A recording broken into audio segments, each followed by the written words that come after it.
Today's activity is going to introduce the idea of vectors and scalars.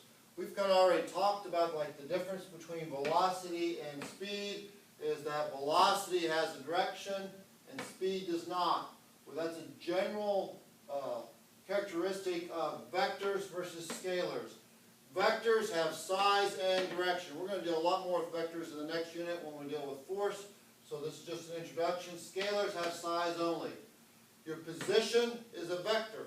You can be to the left and to the right of where you start or where the origin is. So it has, if I run a lap around a track, my position has not changed even though I did a distance of 400 meters because it has size only.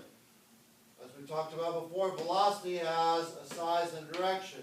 Acceleration has a size and a direction. We don't really have a name for just the magnitude of acceleration. Now, if you stop and think about it from your algebra days or your geometry, we already know how to deal with position in terms of a vector, how they add up. If Joe goes to the right a certain distance that we'll call x for the horizontal, and then he goes due north, so we go east and we do north another distance, which we'll call xy, and Charlie goes diagonally and they meet in the same spot, and these paths make the angle theta. We know certain facts about that. We've been doing that, you've been doing that since middle school math. We know that if I take the hypotenuse and I square it, I get the sum of the square of the two sides. That's Pythagorean's theorem. We know, you may have forgotten, but you've all had enough trig, I think, in your algebra, just the basic definitions of sine, cosine, and tangent.